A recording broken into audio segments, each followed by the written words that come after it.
But misinformation, disinformation is such an interesting topic because, we're so focused on how things go viral and the spread of news and the impact of news on conversation. During COVID, misinformation, disinformation was such a big topic, and the spread of information, the reliability of it. And their tool has been tremendously helpful for this client, and they'll be on stage as one of the speakers, sort of talking about the latest trends and how we leverage this technology. Welcome to Business Ninjas, brought to you by WriteForMe, where you'll hear from business leaders who are out there growing their business and slaying it every day. Learn from the masters. Let's get started.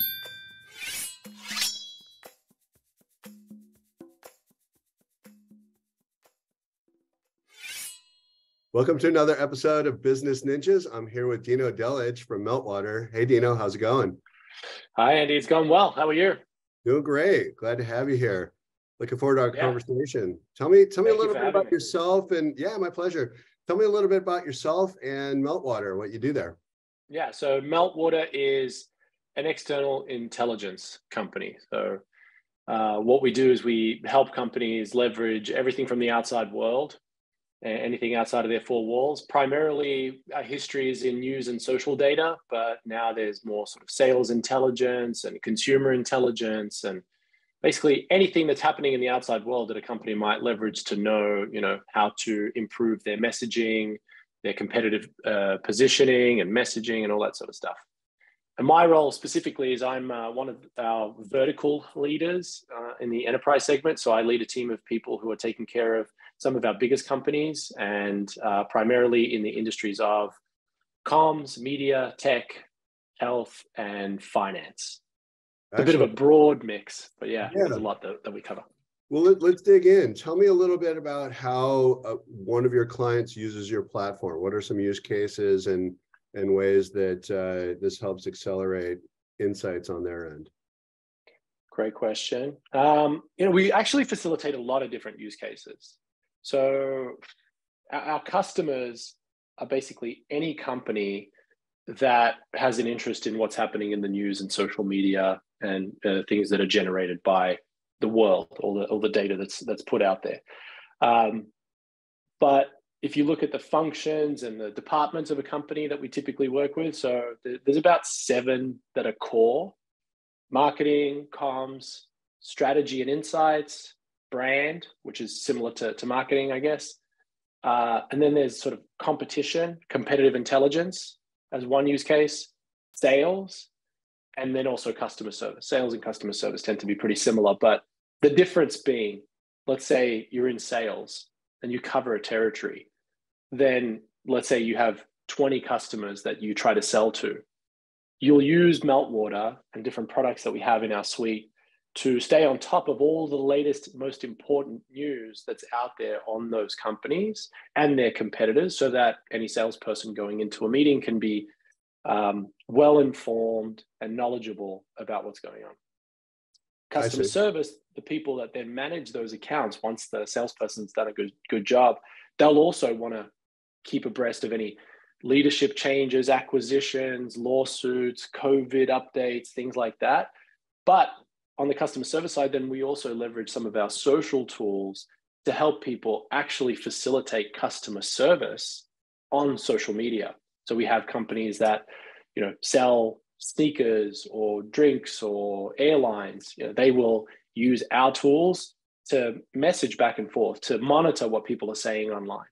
And then we also have high-tech companies that are using us to basically see what should their messaging around South by Southwest be, or how successful is a particular launch, or they have a user conference coming up and their PR team needs to get the word out there. We have journalists that they can contact. We have metrics that can tell them whether or not they're getting the bang for their buck. So I tried my best to keep this as succinct answer, but our company has grown quite a bit through development and acquisition, and so we facilitate all of these different use cases across the company. I see. Yeah. So it's sort of, I understand. So part of it is a brand watch kind of an aspect of that. I imagine there's an analytics component to this as well, right? So that you can look at trends. And then it sounds like there's an actionable component to that where you can engage with your people in social media that are they're talking about your brand? Absolutely. Yeah, that's my sort of passion and area of expertise, if you will. A few years ago, we said we are a data company. We're a big data company, and we are. But if you notice, the term big data has kind of disappeared, and people have replaced it with other things. But you still need big data to train these large language models that everybody's obsessed with now. But people have been obsessed with data for a long time. And data is only as valuable as what you turn it into. And people want to turn it into insights. And that's where a lot of people struggle. But where almost everyone struggles is turning an insight into action. Because what they do is they start with collecting as much data as possible. And then they work their butts off to try to turn it into an insight. And then they hope that it points them into an action. We have a framework that we use with clients, and that's quite frankly what I spend a lot of my time on, is coaching our customers on how to actually use data to create an insight and how to turn that insight into an action. And the framework is based on working backwards. Is what are you trying to inform? And analytics is the backbone of it. We have a team of analysts that will help our customers find the insights. But even then, if you have an analyst that surfaces an insight to you and says, hey, this is an amazing piece of information, customers still often scratch their heads and wonder, well, what do I do with this now? And that's where we come in this enterprise segment that I serve, which is to help customers. And rather than working across the table from each other, we work more shoulder to shoulder, side by side, and help figure out what is the question we want to answer and how to best answer it. And analytics is obviously just one part of answering that question.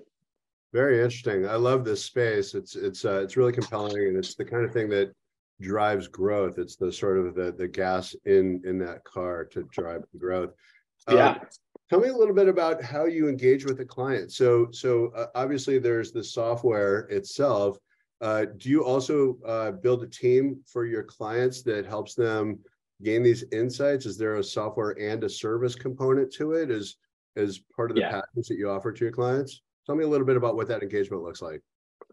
Yeah, so we've had the services component of our offering for going over 6 or 7 years now. But it's historically been not so very well known. We've kind of only offered it to existing customers as and when the need arises. And then a few years ago, we sort of sat back and looked at our business and thought, this is where our customers see the most value. We got feedback from customers and did surveys and realized that no matter how well the technology works, there's always a human in the loop function. There's always somebody who helps figure out exactly what to do with all of this. And so then we beefed up the way that we support customers and started offering more services. And then we realized that it takes a village. And now we actually have reorganized and restructured at the beginning of the year through some changes that we've made in the company, again, to double down our investment in making our enterprise customers more successful, because that's where we're seeing the most success and the most positive feedback. So there is any given customer in my portfolio, let's say in the tech vertical, like, I could be working with a semiconductor company. They'll have a client success person, and then that person will have a bunch of people who do the onboarding and the training. And then they'll have a bunch of people that also help with the implementation and the delivery of reports and designing custom dashboards. So there's typically about 6 or 7 people that are involved in the account. But on the analytics side of things, we have about 120 employees around the world. So we cover all time zones, all different languages, and in the hope that customers continue to come to us with questions rather than requests for data. So again, that's when we've done the best work for our customers, is when, like, there was an example, a semiconductor company came to me and said, they originally bought Meltwater to be able to track the success of their conferences. But then they had a major product launch, which was a gaming chip. And I wish I could disclose the name to make this feel a little bit more real, but because it's such a cool company, and it's a very, very well-known company as well. And they've done some admirable things. When they had this gaming launch, that team ended up producing a report themselves with our data that went to the CEO's desk. And then the CEO said, you know, I want to hear about specific types of companies before any other company hears about them. I want to work with startups in this particular space. And luckily, our contact at the semiconductor company came to us and said, you know, I had this interesting question from somebody. It funneled its way down from the CEO. Do you guys think you can do something like this? And those are the moments that we shine.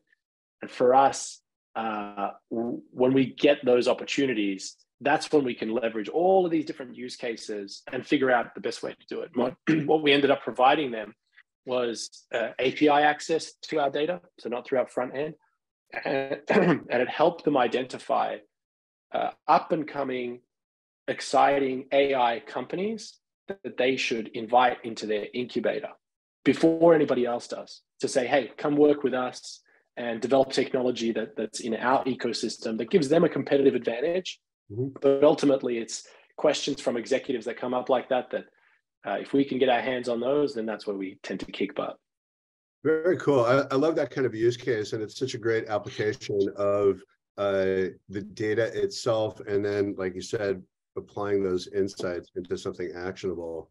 Tell me a little bit about what life is like before clients meet with you and start working with you, and then what life is like after. Tell me about the value that they realize through that. This is a great use case, but give me some other kind of examples of what that looks like.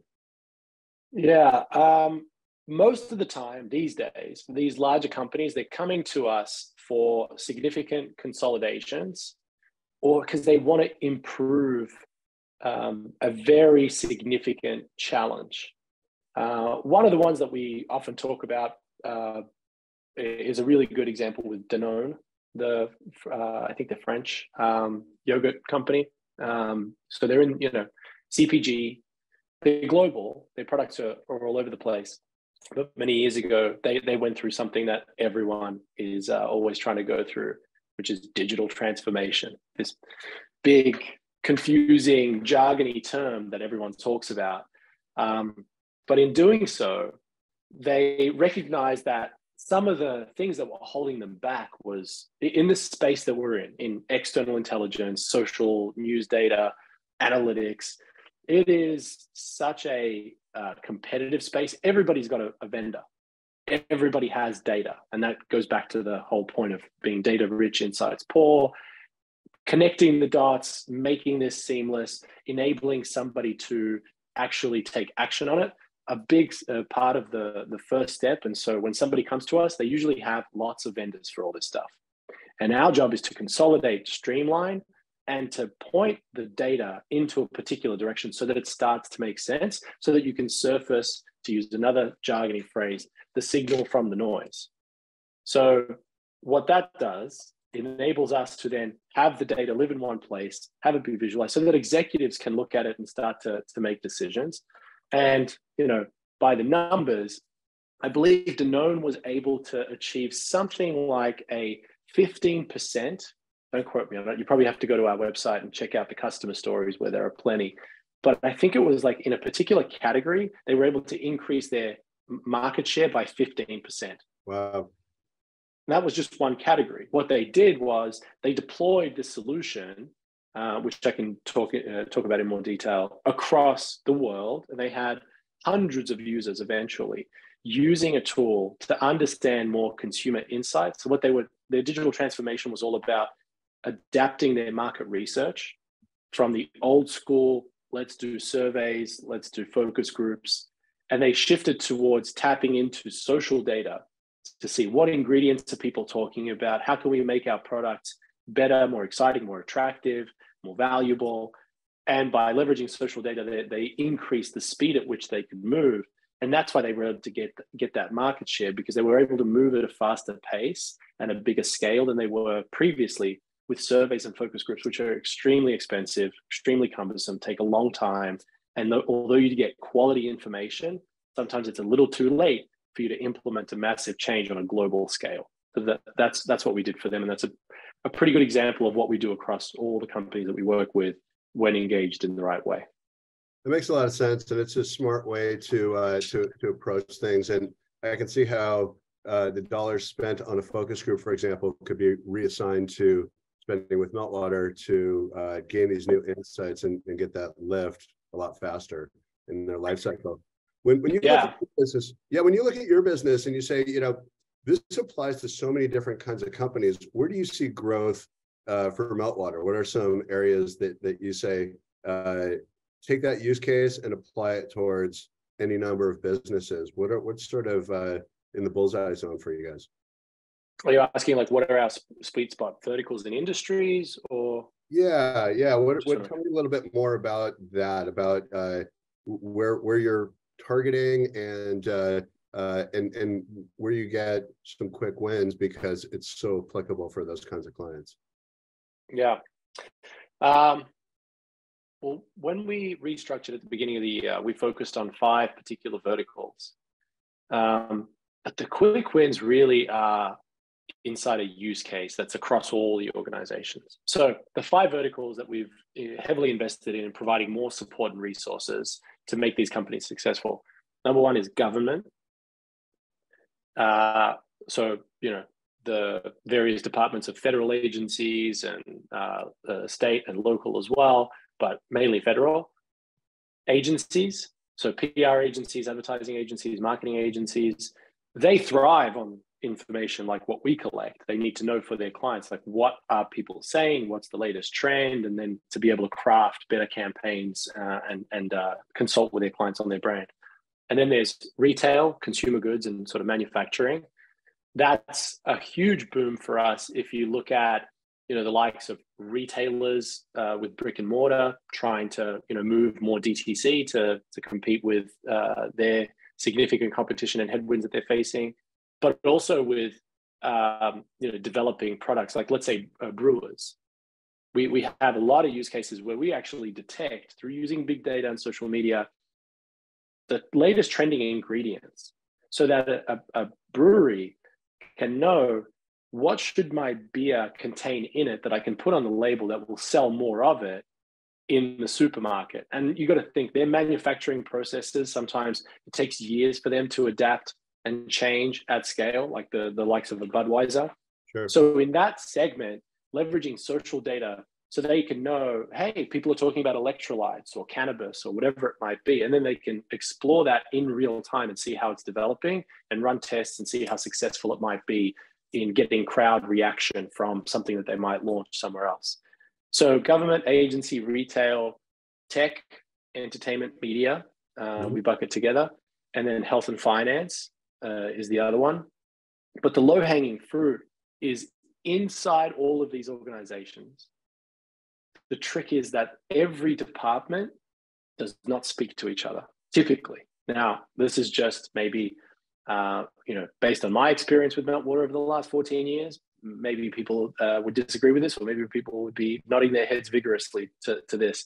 But whenever I deeply engaged with a customer in an enterprise partnership, like the 90 that I oversee with my team, almost always, every team has their own suite of vendors that have significant overlap. And the first thing, the low-hanging fruit, is for us to break some of that down and say, hey, marketing team, we've been working for a while. Do you ever have the sales team ask you, what's the latest news on this particular company and their 4 competitors? Because we have a big pitch. The CEO is going to go talk at this meeting. And they don't think to leverage existing tools. In this day and age, I feel like we always think, oh, there's a tool for that. Let me go Google it. And they go find another vendor, and then they're sold by another, and then they keep adding more to their infrastructure. And what we do is we help actually break that down and make it so much more streamlined for people to be able to access the data that we have across multiple disciplines to ultimately serve the executives who are making important decisions, who are pitching big proposals and partnerships to their customers, and ultimately who are making decisions about, do we expand into Mexico or do we not? Those answers come from us providing the data for that in a much better way than getting it across 5 different companies. Yeah, I love that kind of approach, and gets everybody singing off the same song sheet with the same data set, and eliminates that fragmentation. Very, very interesting. So you guys have a summit coming up in June in New York. Tell me a little bit about that. Yeah, everybody's excited about conferences and summits coming back. I think we at Meltwater have always had events like this. Actually, just last night, we had one in New York, which was a much more intimate dinner. Every time we have events like this that we put on, which might be like round table discussions, panel speaking events, networking opportunities, our customers just rave about the opportunity to network with others, to learn about what challenges different companies are facing when it comes to marketing and communications, how they're addressing those challenges, what the latest uses of the technology are. So we've, as we've reinvested in this segment, we're realizing that that's where people learn the most. It's not just from our people who are strong, but they learn from each other. So we have an event coming up in June. We're bringing back our user conferences. You know, there's going to be hundreds of people there. There's going to be some really exciting speakers. Like one area that we are focusing on, especially for government clients, but also in health and tech, is misinformation and disinformation, which it's always fun to get into politics, right? But luckily I can get involved because I have the ability as a foreigner to always blame somebody else, because I don't get to vote in this country. So I can always say that it's somebody else's doing. But misinformation, disinformation is such an interesting topic, because, you know, we're so focused on how things go viral and the spread of news and the impact of news on conversation.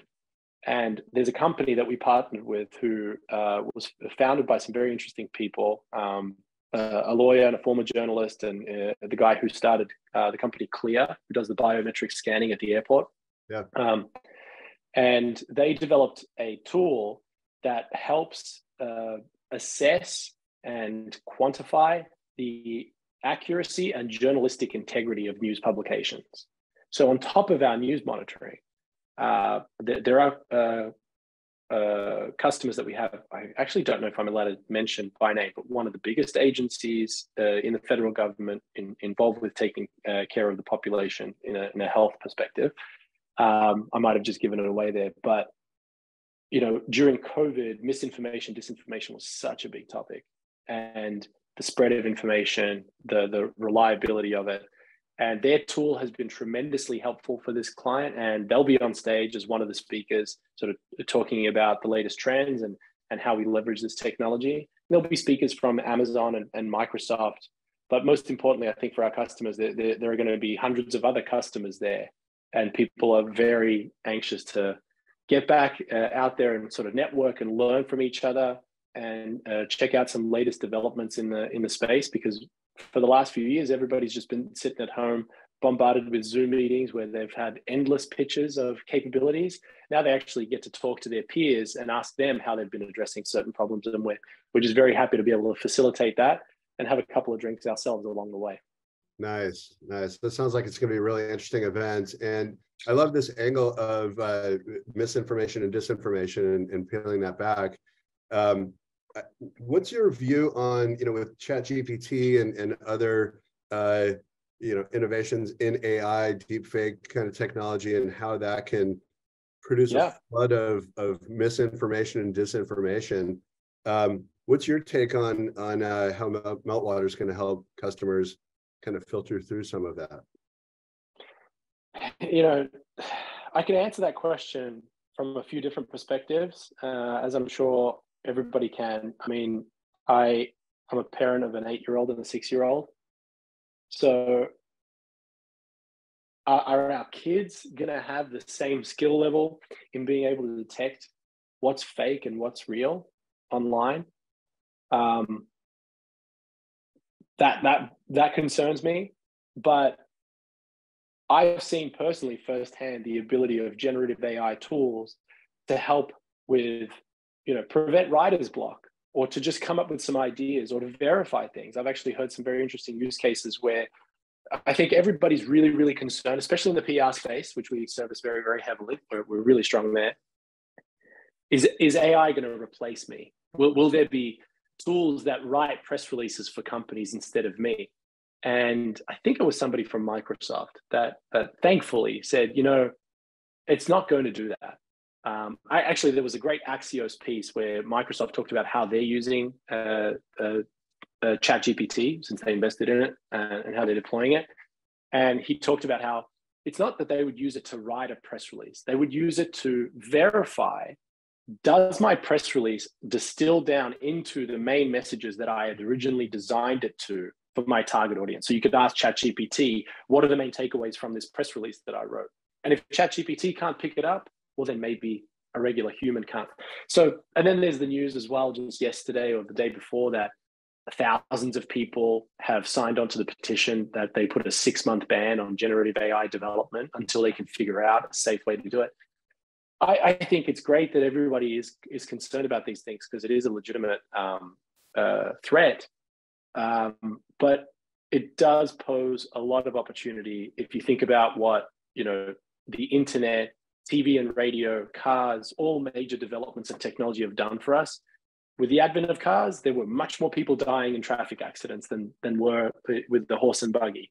So I definitely think there will be some things that we have to think about. And like always with social media, we're more concerned about the effects that we're not seeing. And so that's my long-winded answer of saying that's how I think. I think it's an incredibly exciting opportunity. And here at Meltwater, we are actually developing, which we'll be announcing at the summit, a lot of generative AI tools that our customers can use. Think of, say, those customer service use cases where somebody, let's say in the marketing team, needs to advertise that their company is having a summit or a conference. Just coming up with some bullet points that they can use, things like that we can make the user experience in our platform much easier and much better for them, so they can produce the content that increases engagement, ultimately drives action, which is more products purchased or more people attending a conference. That's where there are significant opportunities, but it does come with some other things that we all have to think about. I'm glad some people are thinking about it. Yeah, makes a lot of sense. Very interesting. If I guess my last question is, if you forecast out a year from now, what are some things you'd like to be celebrating?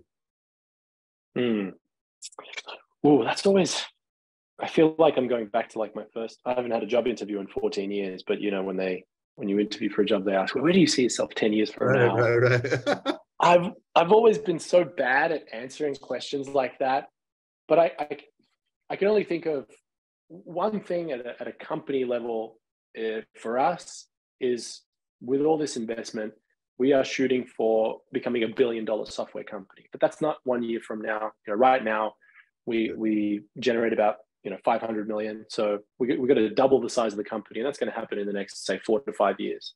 But in a year from now, more personally, I think I would love for people to know us more as the company that answers questions, those ideal engagements of ours, versus the company that can get you data from any news and social media platform. That's what people think of us for now, is like, oh, they're the guys that give us all our press clips, or they can get you, figure out why something's going viral on TikTok.